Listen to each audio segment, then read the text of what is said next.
Hell we yeah. go. All right. Okay, good to start. Just going to put the phone on airplane mode. Make sure that doesn't go off. Yeah. Right.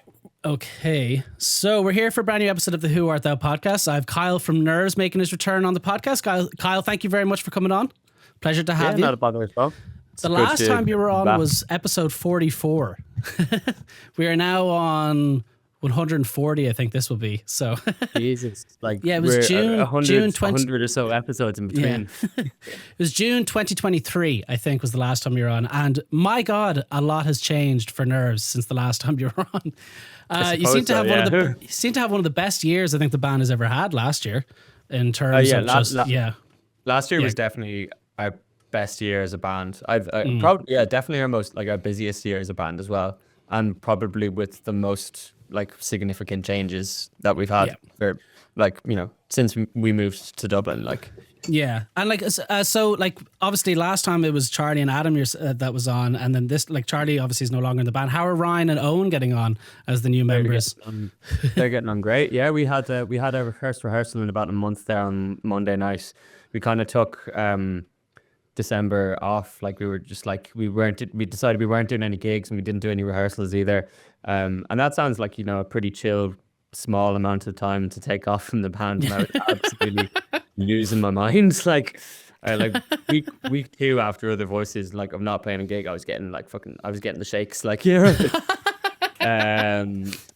the lads are everyone's getting on really good. It was good to be playing the set with them again, and working on new tunes and stuff like that. And and the dynamic since they joined the band and everything has been insanely nice.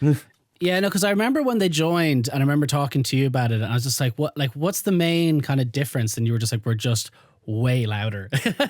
In turn, they're you're way louder. I was it can't be you're loud enough as it was. It was but we're a 4-piece now. And then it was the Cable show. It was Cable and who was the other band that was playing? I remember it was a really fucking good show. But you guys came on. It was Affection to Rent.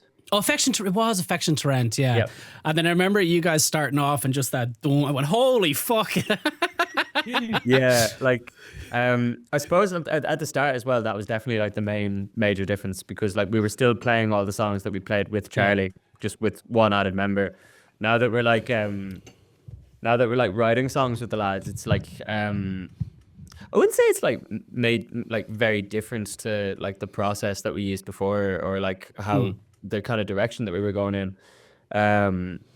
But there are certain personality differences, and I think there's more we can do in terms of dynamics and stuff like that, just because there's more of us. It's the same with with the songs, the older songs that we would have played with Charlie, because there's 3 of us playing, guitars and bass and stuff like that. There's Ryan can do something extremely on the low end kind of side of things. I can be doing something extremely high. Owen can be just doing something a kind of mid-rangey thing. So it fills out a lot more space than what we were able to do with just myself and Charlie. And it's also ridiculously loud. Yeah. I realized that we've always rehearsed at a pretty ridiculous volume, but when we started rehearsing with the 4 of us, just for everyone to hear each other, the amps just kept going up and up and up.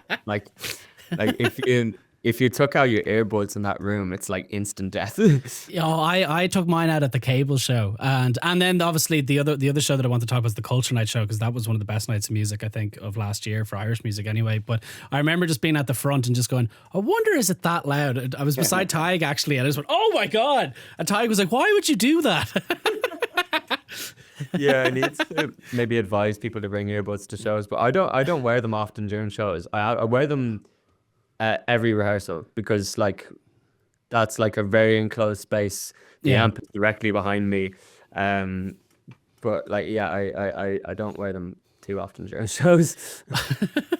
You but probably should. I'm closer to the amps, but I'm also not getting the front of house sound as well. So yeah, that kind of there was a couple of shows this year where I was I've definitely done permanent damage to my ear. I think the big one was at Tilt watching Bucket play, and I didn't have protection in, and Gav from Bicurious was beside me. He's like, Barra, seriously, how is that not hurting your ears? I was like, I don't know, which is not good. But anyway, years ago into metal shows when you're like 16 to what about now, which is 30, you know, it will fuck your ears up. But anyway, you also get overconfident, like you do, yeah. When I was going to shows, ear protection really wasn't a thing that people talked about, and now I talk to younger bands and they're just like, yeah, we all wear them going to shows. I was like, yeah, we probably should have done that. But I have to while you're here, I have to ask you. Oh, well, it's different in the music, but I have to ask you about Glórach because it's nearly a year since it's been released. And I was saying to you, it's one of my, like, it was easily one of my favorite releases of last year. I thought it was absolutely incredible. Even the whole way that it's planned, that the track list and everything, like, it's only a half an hour and it still takes you on just this fantastic journey every time I listen to it. I think it's a fantastic piece of work. But like, when did the writing process for that begin? Because I know League obviously was, you were promoting League when you were on the last time, which was 2 years ago, which is obviously one of the tracks on it. League came out like ages ago. The process of writing that EP was very long. Like, it's like, you know, like every band's kind of first release, the kind of what people say, like, you know, you have 10 years to write the first album and like 2 months to write the next one. And it's like, I specifically didn't call it an album, but everyone calls it an album anyways, because it's like, it's ridiculously long for an EP. But like the first track for that, and like, obviously none of this would have been written with the idea that it was going to be on this specific EP in mind, but the first track was written in 2018, Enclosed. So it's the last track. Okay. But that was like the earliest track. So that was 2018. League was 2020. Empty. League, Porcelain, and 13 were all written in 2020. And then, so it was all written kind of around that time period. So we had like, by the time the EP came out, we had all this new material from like 2022, 2023, 2024, which we still have, which is, you know, we're working on it. But it took ages to get it out. You know, after the pandemic, there was a good long while where we were just like bet into doing as many gigs as we can, but we just weren't thinking heavily enough about recording. I feel like we were kind of like trying to like wait for something to happen to give us the impetus to do it. And eventually we were just like, we just need to do this now, because it's been a ridiculous amount of time. You know, League came out in like 2021 in the middle of the pandemic, which is a really silly idea on our part. Well, you still had to get stuff out, like. I had to do something to convince people that we were still alive during the pandemic. But like, I mean, the band's sound completely changed over the course of the pandemic. Like, we basically became a completely different band. I've heard the early stuff, and then if you were to listen to now, you're kind of like, holy shit, this is not the same. It's not even the same band. Like, where did you hear that? Where did you hear that? I heard, because I heard the older stuff. You used to have it on Bandcamp for a bit. I know it's not there now. I think I still have it on Bandcamp, actually. Oh, do you? Okay. I got rid of it from that'll be cut out. That'll be cut out. I felt quite bad about taking off Bandcamp, so I just left most of it up there. All right, okay. But yeah, so Glórach is kind of like the sound of the band in the process of changing into what we are now, which is why I think like the stuff that we're working on at the minute and like getting together for the next project is going to be, I suppose, the sound of a band that's a lot more confident. Okay. Not that we're not confident with Glórach. I'm still extremely happy with how that EP flows and everything. But like, it is like it is the like I suppose the snapshot of like a change. Do you know what I mean? Yeah. And like, speaking of the flow, actually, what I need to ask you about, where did those samples come from? Because they really do break up the EP quite nicely when they're like, there's, you even managed to have one, the third one, Ned with the kids, which is like, you managed to have kids speaking Irish sound really, really uncomfortable. So obviously we like manipulated the audio on a couple of them and stuff. But like, the most of them, I believe a lot of it would be from the RTE archives, which is not directly where I got it from. There's a channel on YouTube called CR's Video Vaults, and this man has been uploading clips like that from like old documentary footage and news footage and stuff like this, like old Irish media. He's been putting stuff up for about 7 years, I'd say, and he doesn't miss a day. Wow. There's stuff going up there constantly, which means that I'm troving through it all constantly, trying to find little like samples and pieces of like visuals as well that would work well for what we're doing. Because we found I was just looking through them at first, just out of pure curiosity, and like I'm really interested in like all that old Irish media kind of stuff anyways outside the band. So like stuff started to crop up that I thought like thematically related to what we were doing on Glórach and with the band in general. And one of the days, I think it was like the sample that's at the end of Empty or something like that, we decided we pop a sample in at the end of the song because there was no vocals on the entire ending of it. So we did that, and something just like clicked like a light bulb. It was like as if like this like kind of sample culture thing was like maybe like the missing piece or something. So we've been doing that since, and it just seemed like a really good way to like give the EP a bit more gravitas or something, like make it into a bit more of an artistic kind of thing instead of just like slapping 3 or 4 tracks onto an EP and being like, here we are, No, like as I said, it really does add. It really contributes very nicely to the flow of the EP. Like it makes it like it makes it stand out as like an overall piece rather than as you just said, like there's 4 songs. That's definitely what I wanted. I wanted like I knew it wasn't going to be an album, but I wanted it to be like a piece of like art, I suppose, and to like take you on a journey. I say I'm using the quotation marks if someone's listening on Spotify. Yeah, it's I suppose to take you on a journey and just like I just wanted it to be more than just a couple of tracks that we're putting out because we feel the need to do it. Like which is the same way that I'm looking at like the next project, which I can talk a bit about because like I think people are under the assumption that we're doing something because it'd probably be weirder if we weren't doing anything. So like we're still going to be doing all that stuff on the next project. So sick. And speaking of tracks, actually, do you have a particular favorite track off the EP? Of Glórach? Yeah. Probably. It's probably still League. Fair enough. Yeah. Because it was kind of like the turning point. We were doing all the stuff you like would have heard on like the Bandcamp from years ago, where it was like this weird mixture of like kind of shoegazy stuff, but like kind of poppy stuff as well. And when we wrote League, and we just were like, yeah, something's different now. We can't. I don't think we can do that anymore. I think this is kind of what we're doing now. Yeah. And like there wasn't one track on the EP that was written before League, like a couple of years before League, but like pretty much everything else like followed League immediately. Yeah. I wrote Porcelain and 13 within like I'm gonna say a month of finishing League.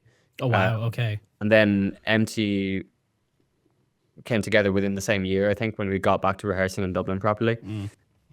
So like yeah, it was like I suppose the spawning point for everything that the EP became.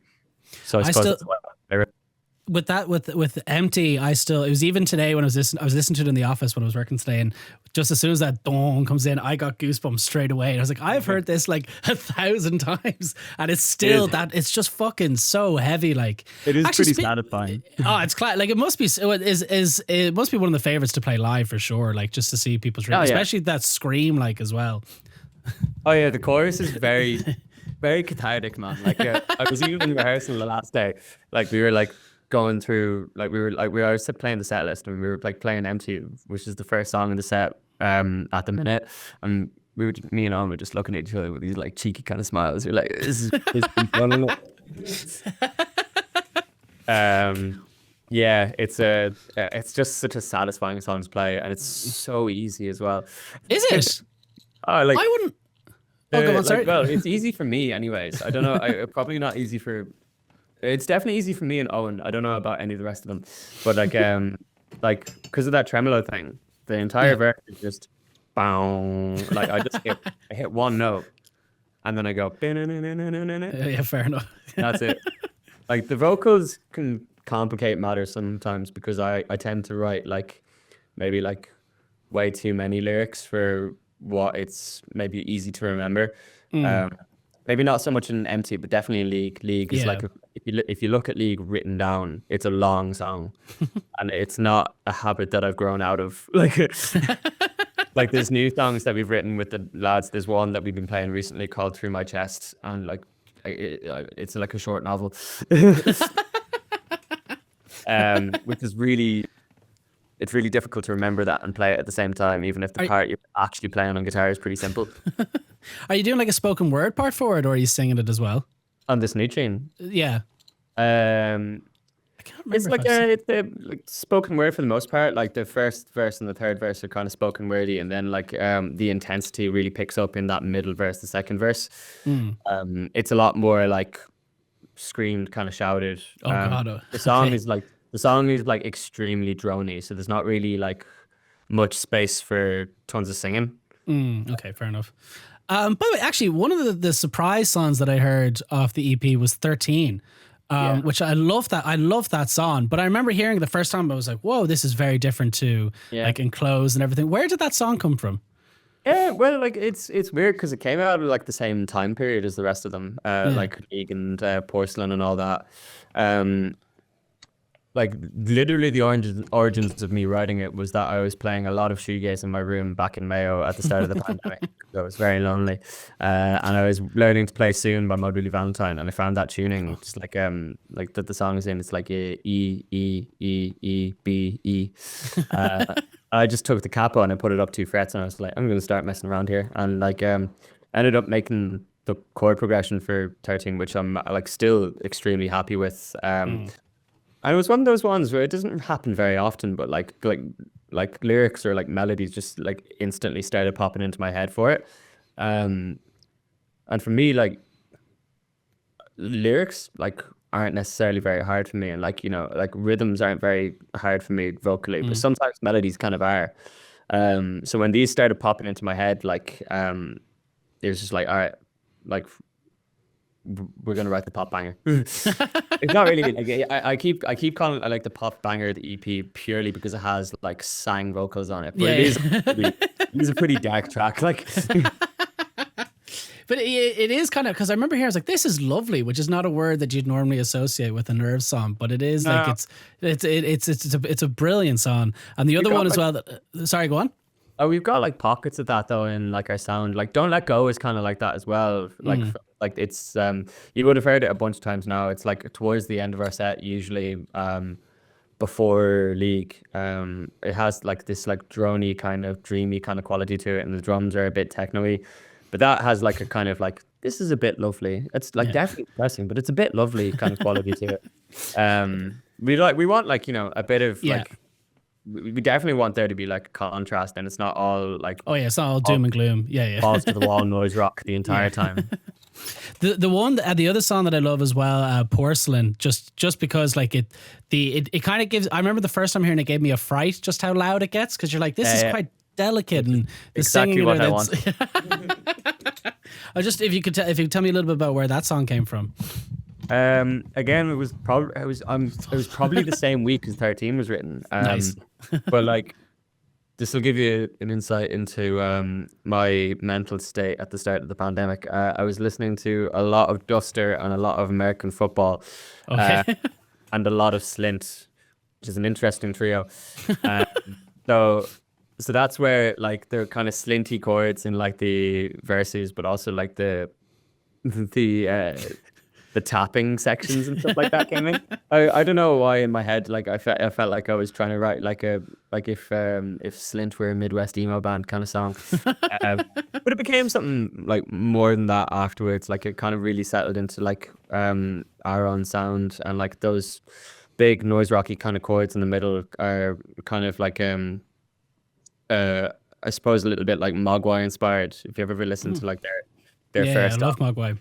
Yeah, like the kind of like stuff like Mogwai Fear Satan, or like Herod, where it goes as quiet as you can probably possibly make a like 4 to 5 piece band like that, and then skyrockets in volume like, immediately.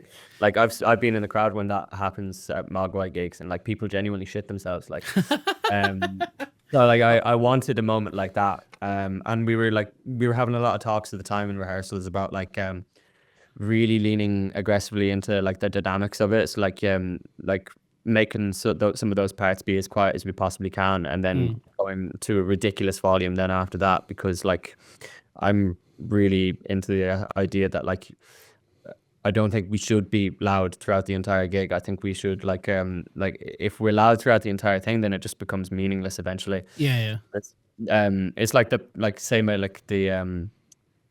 middle section in League where it all comes down in volume and there's that little kind of shuffle beat and stuff. You know, if you give people these moments of levity, then the moments of pure sonic terror like have more of an impact. Yeah, because I find with Porcelain it's very authentically done. Like you listen to, like it's with metal, it's in so many metal songs where they're like, all right, we're going quiet on purpose. But with Porcelain, and then they get loud, and you're kind of like, I know it's going to get loud. But with Porcelain, when you kind of listen to it, I wouldn't necessarily have, well, like I know I have a feeling it might have gone loud, but I didn't know, if that makes sense. So it did come as a genuine kind of like, oh shit, this is the surprise part. And it works much more kind of organically, basically, than, you know, just trying to shoehorn in. Let's be shocking for the sake of having a big loud shock, if that makes sense. Yeah, and you can see it coming sometimes in bands like that, like where it's like I don't know, like it feels a little bit disingenuous. It feels like they don't believe it themselves. Do you know what I mean? Yeah. That's exactly what I mean. Like I hate when stuff is kind of thrown in just for the sake of going, like, we'll throw it in here just for, because we might get a bit of an, do you know, like just for no other reason. Like it does basically you put the stuff in because it actually serves the song rather than actually trying to just make something shocking for the sake of being shocking, if that makes sense.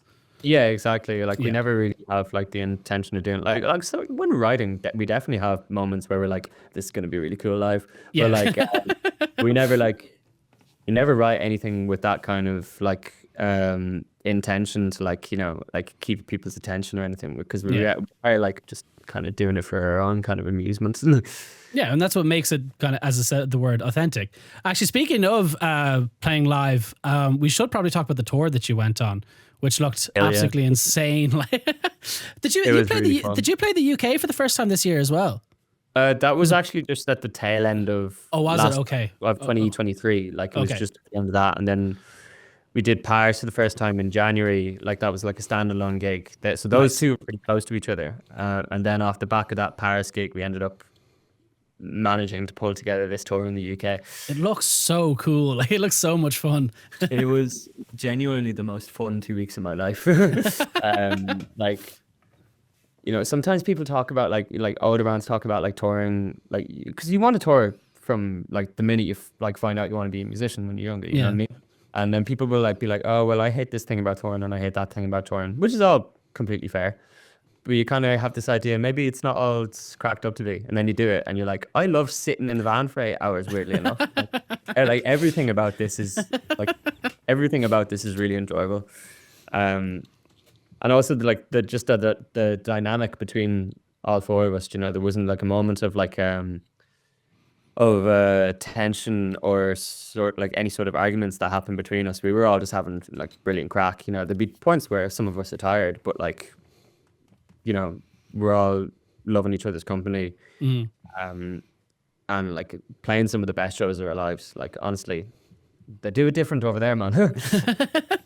What did you make of French crowds, by the way? Because from my experience, the French are fucking nuts at rock shows and metal shows. Oh, they're crazy. Yeah.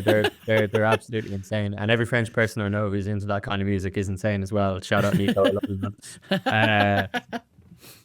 They're like Paris. The second Paris gig that we played was the first gig of this tour, and like I was a little bit nervous about it. I rarely get nervous before gigs now these days, but like I kind of had it in my head that like this is the first show of like our first European tour, so like as a good omen, I need for it to go well. Do you know what I mean?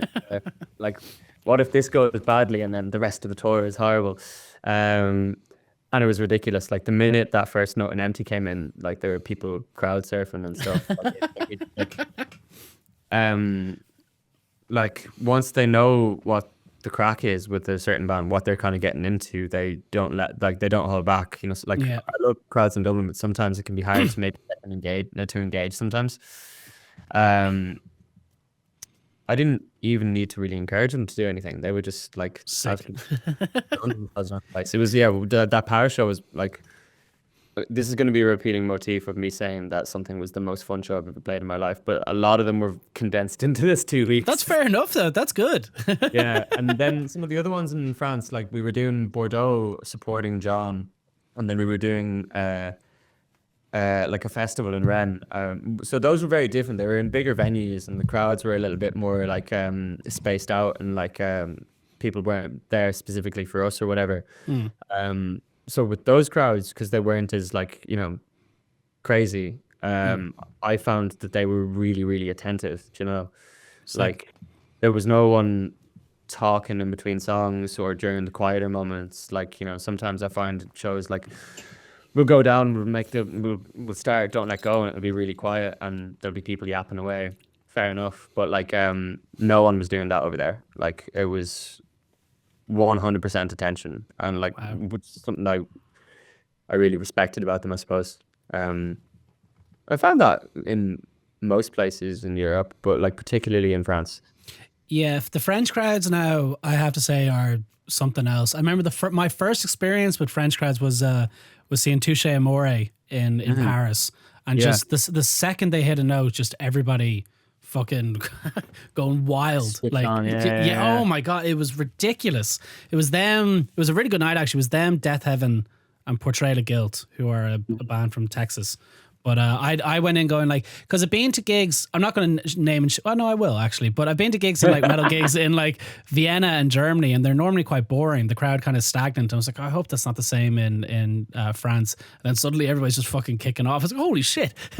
Yeah, it's like it was actually surprising to me how much of a big difference there are between countries who are like, you know, literally right next to each other, which makes sense, I suppose. Like there's a big difference between us and the UK in certain regards, but like I wasn't. I was a little bit weirded out about the German crowds at our first gig in Cologne. We were sporting Guerriers, and like we were seriously getting the German stare from people. The room was full. That was amazing, but like they were like staring at us and like not moving at all. And like we wondered, like we were going for it. Like, you know, we weren't holding back. We were like kind of came off like, did we fuck that? And like people had a chat to some people afterwards, and people were buying T-shirts and be like, hello, yeah, that was like one of the best gigs I've seen in ages. And I'm like, really? You could have fucking told us. Yeah. I remember. I made that obvious during the gig. They were a little bit more loose in Hamburg, and to be fair, we were told they'd be more loose in Hamburg. Like we said to one of the people in Cologne, we were like, oh yeah, we're going to Hamburg tomorrow for the next show. They're like, oh, Hamburg, yeah, they're all going to be drunk before you start. Oh, okay. And so yeah, Hamburg was like, not that Cologne wasn't fun. I had great fun in Cologne, but like Hamburg was a lot more loose, you know. Good stuff. Did you? By the way, was it you guys that got to play on a boat this year? Yes, twice. Yeah. Two boats. Two boats. Gotta make that clarification. I hope it wasn't moving, was it? Oh, it was moving, yeah. One of them was moving. One of the boats was moving and one of them was stationary. Fantastic. And they were within 2 hours of each other. Oh, wow. Okay, so 2 gigs in one. Okay. No, it was like 3 gigs in one day. We had another gig later on that evening. Oh, wow. Jesus Christ. This was the last day of the tour. So it was all part of Left of the Dial Festival in Rotterdam. So we got in the first day, we did 1 gig that night, and we were fairly shattered after that anyways, but we stayed out for a little bit and then went back to the Airbnb, and then we had the first boat show the next morning. Then we had to get from that boat show to the other boat. Then we had a couple of hours to like rest ourselves, and then played this other show at a place called Perron, which is kind of like I don't know much about it, but it seems to be like some sort of kind of like techno club kind of thing. You know, super black box room, low ceilings. It was really, really cool. The sound engineer was absolutely gunning it. Like it was class. One of the most like I've seen some videos from that show, which was the last one of the tour, and like I was saying if I walked into that room mid-show, I would be terrified. Like it was like ominous red lighting, this low ceiling, and this crowd just absolutely killing each other. Like, but yeah, the bow. Go back to some nautical stuff. The boat was ridiculous. By the way, actually, you got to play Other Voices this year. Was that your first time playing Other Voices as Nerves? Yeah, it was. Yeah, it was. Nice. How'd you find that? I have to say, I love that festival. I think it's a fantastic festival. I loved it. Yeah, it was really wholesome. It was a really lovely way to end the year. And we had 2 shows. They were both pretty late at night. Like one of them was 12:45 on the Friday, and then the other was 1:15 on Saturday. So it was like, you know, people were fairly jarred by the time we got on. Yeah. But yeah, it was really nice. You know, it was like because you see everyone that you know from music in Dublin or around Ireland coming down to it. Yeah. You can't walk down the main street to go anywhere without bumping into about 6 different groups of people that you know. And the crowds really loved it, like or it seemed to. Anyway, definitely did. Like I'm just like, oh, it seems to like it. Dingo Pub was ridiculous. Like they were absolutely feral in there. The first night in the Marina Inn was a little bit more tame. Like they really got into it towards the end. Which one's the Marina Inn now? It's been a while since I've been to Dingle. Is that the one near the fungi statue? Yeah, it's directly across from the fungi statue. Yeah, okay. Yeah. Where's the stage in there? I didn't even know. Like on your right as you come in the front door. Oh, right. It's in the window. Like we walked in and had a look at it, then just looked at Ryan's pedalboard and be like, I don't know how this is going to work, man. But yeah, that's another thing about Other Voices. Playing a normal size stage after that is going to feel like a dream. Yeah. But yeah, the Marina Inn was kind of like sometimes we have this thing where like people see us on a sports lot or at a festival or something like that and they know nothing about us, and it takes them maybe a song or two to figure out what the fuck we're at. Like I can understand the confusion of coming into a room not knowing anything about a certain band and then Empty starts playing. Yeah, and big fucking red lights. yeah. So but eventually, like, you know, by like the time we played like Dirty Fingers, which is about like, you know, halfway through the set, like people are just like, yeah, really moving, like really. It's again the thing about people being really attentive. Do you know what I mean? Like everyone's there for the same reason down at Other Voices. Do you know what I mean? Everyone wants to see as many bands as they can, wants to hopefully, as well as going to the stuff that they actually already know, they want to find out about new music there as well. Do you know? Yeah, it is a fantastic festival discovering new bands, because it's like the same with, I was at this festival called Damnation recently where it's 3 stages, but they're all very close to each other because it's in like a warehouse. So you can literally go bang, bang, bang, bang, bang, which is what works with Other Voices as well. If you're able, because the pubs are so close to each other, you can see like 8 bands non-stop, and just like, especially if you're not drinking, you just can go around. It's like, I'm going to get everybody. yeah. The only difficult thing about Other Voices is that like the pubs do become so packed that like you do kind of need to be in there quite early to make it for particular bands. But that being said, like if you're very tactical, you can make it work very well. Like, and you know, there's a lot of music to be seen. Like we were hanging around for like the entirety of Saturday. We were going to gigs and going around to different pubs and stuff like that. We were out for hours before our set even started. We went back and had a nap. I think someone said to Eoin before we went on, it's like, how are you getting on? Have you, like, you know, you're not drunk or anything, have you been around in town for a while? And Eoin was like, I've been tipsy 3 times today. It's a good answer. Yeah. So before we move on to the silly questions, I just have to ask you, what does Nerves have in store for 2025? If you're able to talk about anything at all. Obviously, the Jesus Lizard gig is going to be fucking amazing, by the way. Yeah, I'm really looking forward to that. No, because they're legends, like, you know what I mean? Yeah, legendary band, yeah. And like them and a lot of bands that would have been kind of circling around them would have been a massive influence on us. Like particularly actually around when we were like starting to write Glórach, you know, like bands like the Jesus Lizard and like the Steve Albini stuff, like Big Black and Shellac and all that. Like bands like Unwound and stuff, there would have been like a really big kind of touchstone for us. So to play with them in particular is like, wow, this is insane. It's in the Button Factory as well, which is I love the Button Factory for gigs. It is in the Button Factory, isn't it? Before I speak out of turn. Yeah, it's Button Factory. Good. And it's sold out as well. one of them is sold out. The one we're playing hasn't sold out yet, but I've been told they're playing twice, are they? Yeah, so Stratford Rise are supporting on the first night, and then we're okay. Yeah, so we're nearly there. Nearly there. It's apparently very close to selling out now. It will definitely sell out by the time that it comes out. Yeah, and it would be a really nice way to start the year, I think. You know, like with a little bit of a bang. Then we're doing a lot of plotting at the minute. We're doing a lot of like planning for like the next couple of months. So we're doing a BBC session on the 24th, I think, above in Derry. Oh, class! Yeah, we're doing playing a gig in Belfast in February. It hasn't been announced yet, so I won't say what date it's on. But we'll be in Belfast in February, and then in and around all that, we're doing some shoots. We're recording some stuff. We're like recording music videos and stuff like that. Basically, within the first couple of months of this year, there will be new music, and it is the happiest I've been with our output for like a very long time. You know? Fantastic! Like, a very exciting year. Yeah. Like there's gonna be a lot of stuff coming like later on in the year. We're definitely gonna be getting back to like the UK and Europe and stuff like that as well. But like particularly with the music that's coming out now, like it feels like because we're gonna do a similar project to like the way Glórach was like done, like the intros, interludes, this many tracks, kind of an EP kind of thing. I don't know.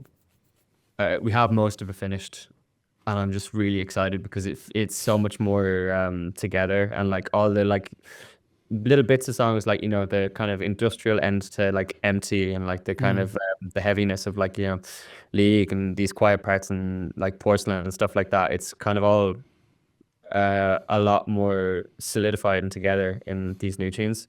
So I'm just really, really excited to have that out in the world eventually, which will be happening in 2025. Fantastic! Oh, I really do love what you're doing, so I cannot wait for that. I genuinely can't, and I'm delighted to hear that those tickets for Jesus Lizard aren't sold out yet, because I will be buying one right after this. But I'm not missing it. It was funny. It was only today because I saw the poster that was just like, I haven't bought a ticket for that yet, which I know I should have.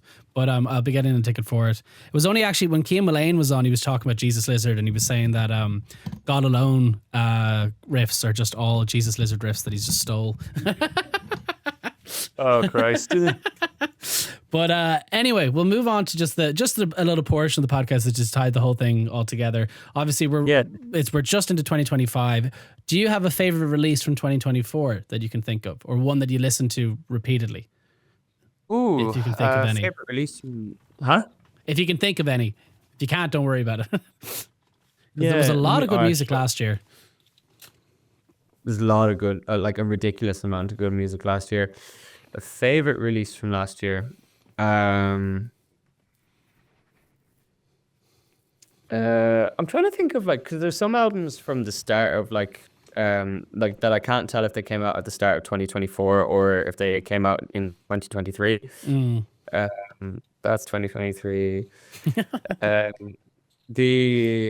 I will say, while I'm looking through this now, that Fontaine's album is insanely good. It is very good, yeah.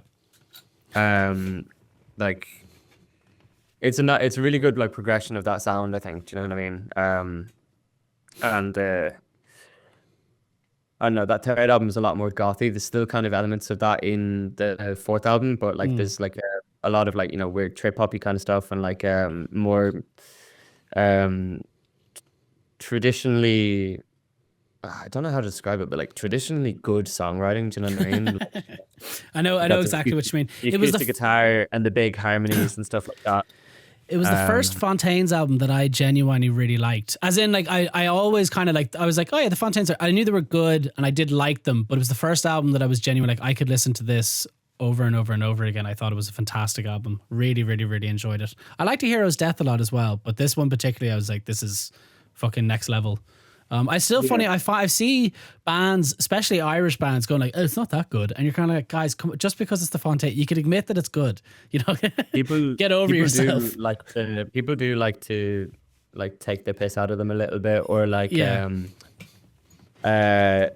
you're like, oh, it's just, it's this and it's that. It's like, just like, Just a good, stop being like yeah. begrudging for like for the sake of it for like 5 minutes, Yeah. and like just maybe admit that it's actually all right. Like,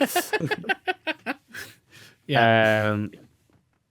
oh, I can't remember what other, like the Gurriers album as well is like really, really good. It is very, very, very good. Yeah. It's fantastic. For a debut album with like, and no like EPs or anything like that released beforehand, it's extremely well formed. Mm. Obviously Silverglass's EP is incredible. Yep. Like, absolutely. I feel like I'm saying a lot of my mates at the minute. I can't think of That's what all right. You're albums more than welcome to say. here. The Silverglass EP, like even talking to Tig and Owen, I was like, I still don't know how you make that sound. And it's a great EP. It's funny seeing it like develop from like the beginning, because like I remember when it was like Ty making beats and putting riffs over them and like uploading them to YouTube, and like not like it wasn't like fully finished songs. Mm. And like watching that progression to like now having like that full EP out, and like a second EP like very hot on its tails. Yeah. It's like, it's genius stuff. Like, It is, yeah. he started playing guitar during the pandemic. No, he didn't. Or they didn't. Yeah, he did. Well, like he played bass before that, obviously, and all that, and played a little bit of guitar, but he only like properly got into it during the pandemic and production. That's If you just want to, if you insane. want to ruin your day for yourself, like, That's absolutely it. But that makes me feel shit because I try to play the bass on multiple occasions and can't play it. Oh, it makes, like, I've been playing guitar since I was like 16. I feel horrible knowing that. That's insane. Well, like I know that because like Ty told me like was playing bass for a bit and then picked up guitar, but I never really took it as like anyway, that's fucking stupid. Yeah. Let me see a couple of other ones there. That Maruja EP, Colin, as well. Oh, what was like supporting them, by the way? That looked fucking Brilliant. What? Brilliant. Yeah. Oh yeah. So I thought he said what you mean. I was just like, you did support them. No, it was class. Like they're like the loveliest lads ever, and I knew a couple beforehand because I'd met them in Manchester years ago. So it was nice like seeing them again and stuff like that. And like they came in, we were having our sound checks and chatting. I don't know if I was telling you this out before, but the rest of Nerves came in a little bit later when the lads were doing their sound check, and Owen immediately got them on our side because like they finished up a tune, and Owen was just standing there at the back of the room with his arms crossed, like, lads, that was a pleasure to bear witness to. You did not tell me that. I like this guy. But they're insane. Like they're like you were you at the show? Were you? I had a ticket for it. I was sick as a dog on the day, so I couldn't go. Right. I was thinking, yeah. So this is going to sound like I'm rubbing it in because you weren't there, but like their live show is insane. No, it's. I heard plenty of people that were at it that I spoken to said it was one of the best shows of the year, and then Zach Stevenson, who's a good friend of mine, saw them. I think he saw them play the UK somewhere, and he messaged me right afterwards, and he goes, "Yeah, it was that," and he just was like, "I just saw one of the best performances of the year," and he was like, "It was Maruja." He just said they were absolutely insane, like just a fucking tight as fuck and just an amazing performer band, basically. Yeah, but like it's like there's so much like intention and like soul behind it as well. Like they believe in what they're doing so heavily, and it's like incredible to watch. Do you know what I mean? It's the thing of like there's lots of heavy bands, and there's lots of bands like maybe doing similar stuff to what maybe like us and Maruja are doing, and like if you don't believe in it properly, like and like don't maybe have like a certain conviction in yourself, you can tell. You can tell when you see them live, and like Maruja believe what they're doing, and like it's just they also just kind of like I like respect the way they write the songs, because it's very obviously they don't give a fuck. Do you know what I mean? On paper, a lot of what they're doing just shouldn't work. Do you know what I mean? If they want like shows with circle pits and stuff like that, like on paper it makes no sense, and then in reality you have like the floorboards are like about to break upstairs in Whelan's because people are losing bag so much. But you come back to that kind of like, you believe what they're doing, like with kind of music like similar to yourself, or acts like Bucket and Chalk and stuff, like these heavy acts. I always like, well, sonically heavy, but I always say what adds to kind of the emotion and stuff for it is that there's an intent behind it.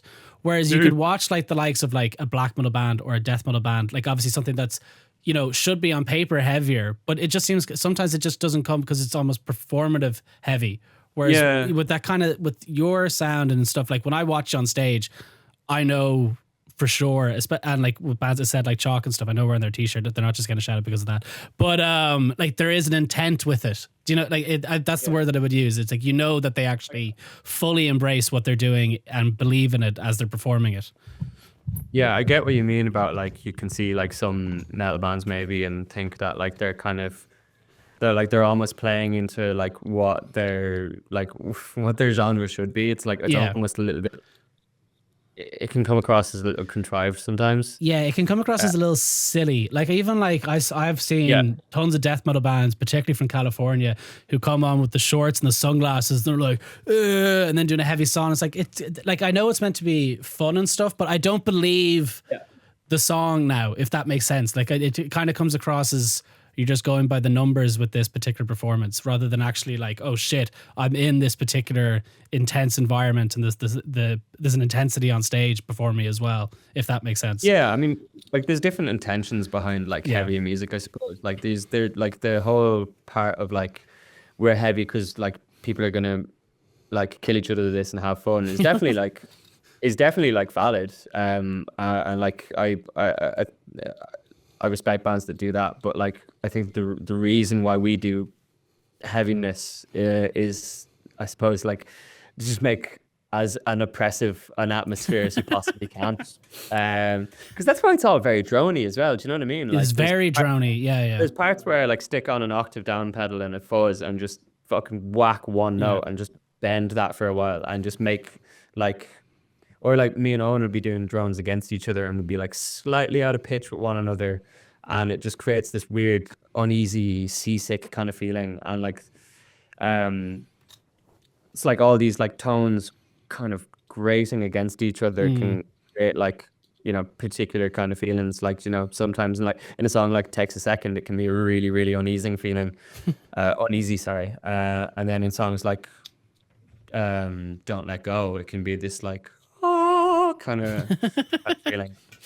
Would it be fair with Swans? I'm name dropping all the songs that aren't on the EP that's currently out. I can beep them all out. Don't worry. I'll send you the episode before. What's Swans? Just out of curiosity, because I was listening to them today. Would Swans have been an influence on Nerves at all? Yeah, but like this is going to be like a slightly embarrassing confession that I haven't really listened to that much Swans. Like. Okay. You only really need The Great Annihilator is very good, and then To Be Kind is the big one. To Be Kind is an amazing album. Yeah, no, they've been a band that I've always been meaning to check out properly, or like really go on a deep dive of. Bands that are around them definitely would have influenced us, like like Sonic Youth and the fucking like Godspeed You Black Emperor, the Goats. Like they're like we saw. I saw them. The other lads weren't there, unfortunately. Like just before he went on tour, and it was the loudest gig. I swear to God, it was the loudest gig I've ever been to. Which gave me. If you're saying that. It was, and just before the tour as well, which was like a nice bit of inspiration before you go off and. Deafen some French lads. Where was that? The National Stadium they were playing, wasn't it? It was, yeah. It was National Stadium. I think Aaron from Skinner was at that. He said it was fucking crazy. He said it was an unbelievable show. It was amazing. Like it was one of those shows as well that like it was pretty long. I'd say it was about 2 hours, but it felt like 25 minutes. Oh wow! Like okay. They have these songs that are like maybe like 10-minute long pieces and stuff like that, and like I suppose like sometimes shows like that can drag on for me if I'm really not into it, and it just showed how much I was like zoned in because I felt like 5 minutes had passed and could have done more. Yeah, and like they had the audience, so like they finished up their last tune, right? They walked off stage, left all their amps feedbacking, and then two of the lads came back on stage and started twiddling knobs on the pedal boards and on the amps, manipulating the feedback sound. Sick. And they did that for 10 minutes. And everyone in the stadium stayed. and watch that. Watch them twiddling knobs for 10 minutes. That's how much like they had the entire audience in their pockets. Oh, That that's everyone amazing. was willing to sit there getting deafened watching these two lads go up to a big Marshall stack and go, hey, put the treble down to 4 and like insane. No, I'm that's another gig that I missed. It was raging because I love Godspeed You. I have most of their albums at home. I still think Luciferian Towers is one of the best kind of post rock kind of instrumental albums I've ever listened to. It's just an amazing album. Which, speaking of which, actually, what was one of your favorite shows you saw last year, if you can think of any? Well, I can't really talk about Godspeed to Black Emperor now, can I? What if it was? If that was fair? Because I know in terms of, I have Gav Purcell coming over here tomorrow, and we're talking about our favorite shows because me and him went to a bunch of shows together last year. But one of my favorite ones was the Culture Night with Dewey Louise, Knife Fist, Spooklet, Stratford Rise, and yourselves. And there was one. Was there one other person playing it? SRA. Oh yes, yeah. That was an amazing night. Yeah, no, I really loved that gig. It was there was a lot of waiting around for us now because we were on pretty late. You're on at like 1 or something, weren't you? Yeah, and we were providing a lot of the gear, so we were there from 5. Oh Jesus, okay, that's a we were like we were hanging around for a while. But like, oh yeah, so that Godspeed gig is definitely one of my favorites from last year because it's probably one of my favorite gigs that I've been to, like, of all time. Oh wow! Lancome during the summer as well. The one at the in Kilmainham for like in the Meadows was like spiritual. Like, I think that was fairly recently. After they got like Spud in to do the like the synth parts and stuff. So he'd be playing synth. He'd be doing these parts that are kind of supposed to mimic like the bass heavy low kind of bowed instruments that'd be on the tracks. Because when you kind of mic that, I suppose it doesn't really translate as well to like a big stage. It just has a bump, doesn't it? Yeah. Yeah. So when you're like doing synth, but like so like these parts in like the Wild Rover and Go Dig My Grave and stuff like that hit with such intensity because they have all this massive bass behind it as well as all the like the droning kind of instruments on top. I was floored. They did the turn at that gig and they had this big like I think it was the turn anyways.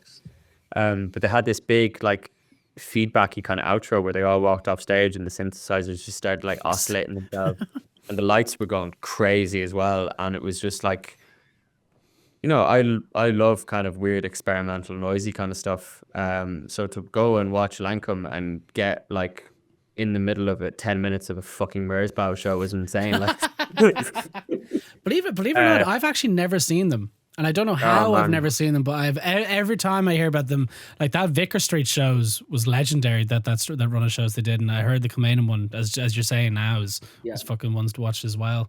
I have to go to them next time. The other lads, like I remember when we did Electric Picnic during the summer, we went from our stage straight back to the car, tossed everything in the car, and then trudged across the entire festival to make it in time for Lancome to start.